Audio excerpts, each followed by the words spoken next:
আসসালামু আলাইকুম। এখন আমরা আলোচনা করব ফুটনোটস ও রিচার্স এই দুটো গ্রুপ সম্পর্কে। আমরা পূর্বে আলোচনা করেছিলাম টেবিল অফ কন্টেন্টস এই গ্রুপটি সম্পর্কে। তাহলে চলুন এখন ফুটনোট সম্পর্কে আলোচনা করি। ফুটনোটের মধ্যে বেশ কয়েকটা অপশন রয়েছে। প্রথম অপশনটি হচ্ছে ইনসার্ট ফুটনোট, দ্বিতীয় অপশনটি হচ্ছে ইনসার্ট এন্ড নোট, তৃতীয় অপশনটি হচ্ছে নেক্সট ফুটনোট। আমরা যদি এখানে অ্যারোতে ক্লিক করি তাহলে হচ্ছে প্রিভিয়াস ফুটনোট, এরপর অপশনটি হচ্ছে নেক্সট এন্ড নোট, তারপর অপশনটি হচ্ছে প্রিভিয়াস এন্ড নোট, আর সর্বশেষ অপশনটি হচ্ছে শো নোট। আমরা যে নোটগুলো ইনসার্ট করব সেগুলো এখানে শো করব। ফুটনোট ও এন্ড নোট এই দুটোরই একই কাজ, দুটোই একই কাজ করে, তবে তাদের কাজের ধরন আলাদা। দুজন একই কাজ করে কিন্তু কাজের ধরনটাই হচ্ছে আলাদা। ফুটনোট ও এন্ড নোট এই দুটোর মধ্যে পার্থক্য হচ্ছে ফুটনোট প্রতিটা পেজের নিচে থাকে। আমরা প্রতিটা পেজের নিচে কোনো কিছু যদি নোট করতে চাই সেটা হচ্ছে ফুটনোটের মাধ্যমে, আর যদি আপনি পুরো ডকুমেন্টের শেষে গিয়ে নোট করতে চান সেটা হচ্ছে এন্ড নোটের মাধ্যমে। তাহলে চলুন আমরা দেখি। আমরা প্রথমে এখানে ফুটনোট ব্যবহার করব। এইখানে উইথ ডেস্কটপ টেকনিক কেটে দিই, আমরা এখানে দিই পিসি। এখন ধরেন এই পিসির ফুল ফর্ম কি হবে, অথবা ধরেন এখানে আপনি একটা কোনো বইয়ের নাম লিখেছেন, অথবা কোনো বই থেকে একটা উক্তি দিয়েছেন, সেই উক্তিটা আপনি কোথায় পেয়েছেন, অথবা কোনো একটা মহান ব্যক্তির এখানে উক্তি ব্যবহার করেছেন, উক্তিটি কার সেটা আপনি ফুটনোটের মাধ্যমে দেখা দিতে পারেন, অথবা এন্ড নোটের মাধ্যমে দেখাই দিতে পারেন, অথবা আপনি এখানে ফুল ফর্মও দেখাইতে পারেন। যেমন পিসি, ধরুন আমরা পিসি কে ফুটনোট করব। আমরা এখানে ইনসার্ট ফুটনোট করার পর পিসি পার্সোনাল কম্পিউটার, তাহলে আমরা এখানে পার্সোনাল কম্পিউটার এখানে দেখেন, আমরা যখন পিসির এখানে দেখেন একটা 1 চলে আসছে, আবার যখন পিসির উপর মাউসটা রাখলাম এখানে দেখেন পার্সোনাল কম্পিউটার শো করতেছে। এরপর ধরেন আমরা ইসিটি হচ্ছে এটসেট্রা, তাহলে আমরা এখানে ফুটনোটে আবার আসি, ক্লিক করি, এখানে আমরা দেব, এখানে আমরা ব্যবহার করলাম এটসেট্রা। আমরা যদি এখানে মাউসটা রাখি ইসিটিতে, তবে এখানে দেখেন এটসেট্রা উঠে যাচ্ছে। পিসি এখানে যদি লক্ষ্য করেন তবে এখানে দেখেন 1, ইসিটি যদি লক্ষ্য করেন তবে এখানে 2। আমরা যদি নিচে এখানে আসি তবে এখানে দেখেন দুইটা ফুটনোট এখানে অ্যাড করা হয়েছে। আপনি যদি ফুটনোট গুলো ডিলিট করে দিতে চান তাহলে এখানে 1-এ আসবেন, 1-এ আসার পর আপনি এখান থেকে ডিলিট। আপনি যখন এখান থেকে 1টা ডিলিট করে দিয়েছেন তবে এখানে দেখেন ইসিটি এখানে 2 ছিল, এখানে বর্তমানে 1 হয়ে গিয়েছে। আমরা যদি নিচে লক্ষ্য করি তবে এখানে দেখেন আমার প্রথম ফুটনোটটি ডিলিট হয়ে গিয়েছে। সেম ভাবে আপনি যদি ইসিটি ডিলিট করতে চান এটা মার্ক করে ডিলিট করতে পারেন, অথবা এমনি পিছন থেকে ব্যাক চিহ্ন দিয়ে ডিলিট করতে পারেন। ডিলিট যদি এখানে ডিলিট করি তবে এখানে দেখেন আমার ফুটনোটটা চলে গিয়েছে। আমরা তো প্রথম ফুটনোট অ্যাড করেছিলাম, এখন আমরা অ্যাড করব এন্ড নোট। আমরা কন্ট্রোল জেড দিয়ে পিছনে আসি, জেড। এখন ধরেন এখান থেকে আমরা আরো দুইটা ওয়ার্ডকে এন্ড নোট করি।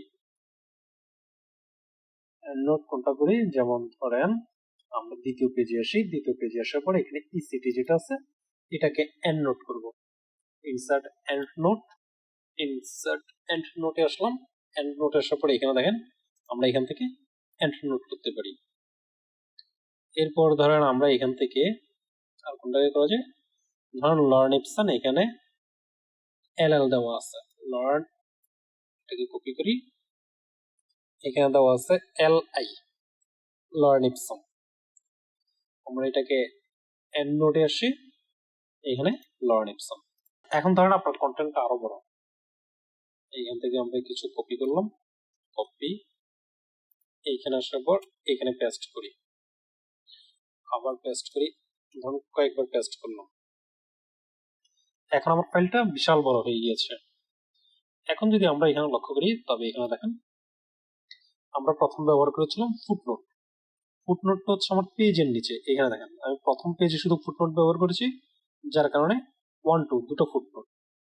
এরপর হচ্ছে এন্ড নোট, আমরা যদি এখানে নিচে আসি তবে এখানে দেখেন এটা হচ্ছে এন্ড নোট, আমি এখানে কপি করেছিলাম যেটা এন্ট্রি নোট ব্যবহার করেছিলাম লরেন্ট ইপসম, যেখানে আমরা এন্ট্রি নোট ব্যবহার করেছিলাম লরেন্ট ইপসম সেটাকে কপি করেছি, যার কারণে এখানে দেখেন লরেন্ট ইপসম 3 4 5 6 7 8। আমরা যদি এখানে উপরে লক্ষ্য করি তবে এখানে দেখেন লরেন্ট ইপসম, এখানে দেখেন 5 যেটা হচ্ছে রোমান সংখ্যায়। আবার যদি নিচে লক্ষ্য করি 6, আবার যদি এখানে লক্ষ্য করি 7, আবার যদি এখানে লক্ষ্য করি 8।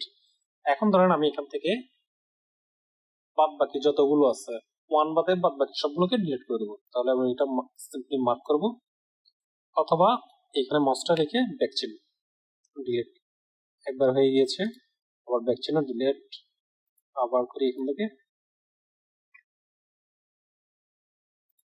পিছনে রাখবো, পিছনে রেখে ডিলিট, ব্যাক চিহ্ন দেবেন, ব্যাক চিহ্ন, আবার যদি উপরে আসে এখানে 4 এটাকে ডিলিট করলাম, 3 এটাকে ডিলিট করলাম, এরপর এখানে হচ্ছে 1।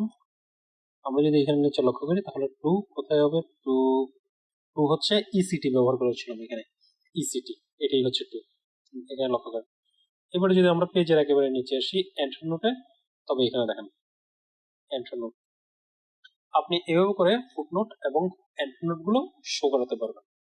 এরপর হচ্ছে পরের অপশনে আসি, আমরা যদি এখানে নেক্সট ফুটনোট ক্লিক করি তবে এখানে দেখেন আমার ফুটনোট পরেরটা কোথায় ছিল সেটা। আবার যদি নেক্সটে আসি, প্রিভিয়াসে যদি যাই তাহলে আগেরটা চলে আসবে, ইসিটি দেখেন প্রথমটা।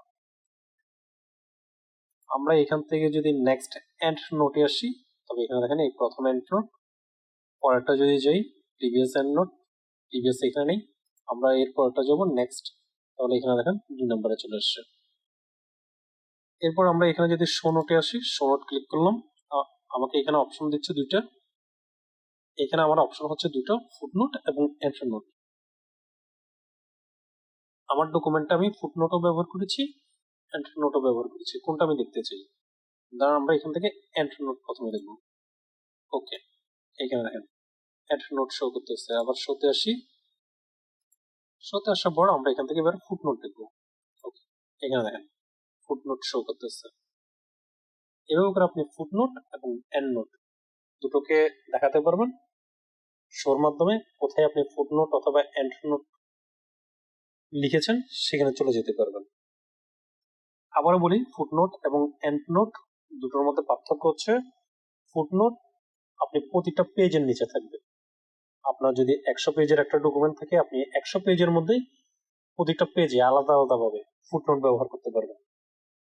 আর এন্ড নোট হচ্ছে আপনার 100 পেজের ডকুমেন্ট, পুরো ডকুমেন্টের নিচে এন্ড নোট হবে। আপনি যদি 10 নম্বর পেজেও যদি এন্ড নোট করেন সেটা একেবারে পেজের নিচে, 1 নম্বর পেজেও যদি এন্ড নোট করেন সেটাও পেজের নিচে। আর ফুটনোট হচ্ছে আপনি প্রথম পেজে করলে প্রথম পেজের নিচে, 10 নম্বর পেজে করলে 10 নম্বর পেজের নিচে। আশা করি ফুটনোট এবং এন্ড নোট এই দুটো আপনারা বুঝতে পেরেছেন। এরপর অপশনটি হচ্ছে সার্চ, আমরা এখান থেকে যে কোনো কিছু সার্চ করতে পারবো, তবে অবশ্যই আপনার ইন্টারনেট কানেকশন থাকতে হবে, এটা আপনার ইন্টারনেট থেকে আপনাকে খুঁজে দিবে। যেমন ধরেন আমরা এখান থেকে ইসিটি এটাই নিলাম, এটা মার্ক করে এখানে সার্চ, এখানে দেখেন ইসিটি সম্পর্কে যতগুলো কন্টেন্ট আছে সবগুলো এখানে শো করবে। আবার ধরেন পাবলিশিং, এটাকে মার্ক করলাম, মার্ক করে এখান থেকে সার্চ, এখানে দেখেন এটা সম্পর্কে যতগুলো তথ্য আছে সবগুলো তথ্য এখানে পেয়ে যাবেন। এখন ধরেন আপনি খুঁজতে চাচ্ছেন বাংলাদেশ সম্পর্কে, তাহলে আপনি এখানে বাংলাদেশ লিখে দিবেন, বাংলাদেশ, এন্টার। দেখেন বাংলাদেশ সম্পর্কে যত তথ্য আছে সবগুলো এখানে পেয়ে যাবেন। আবার ধরেন আপনি এমএস ওয়ার্ড সম্পর্কে দেখতে যাচ্ছেন, তাহলে এমএস ওয়ার্ড, এন্টার। দেখেন এমএস ওয়ার্ড সম্পর্কে যতগুলো তথ্য আছে সব এখানে পেয়ে যাবেন। এরপর আপনি এখান থেকে তথ্যগুলো সরাসরি কপি করে আপনার ডকুমেন্টে নিয়ে আসতে পারবেন। সার্চটা ব্যবহার করার জন্য অবশ্যই আপনার পিসিতে ইন্টারনেট কানেকশন থাকতে হবে। আজকের মতো এতটুকুই, খোদা হাফেজ।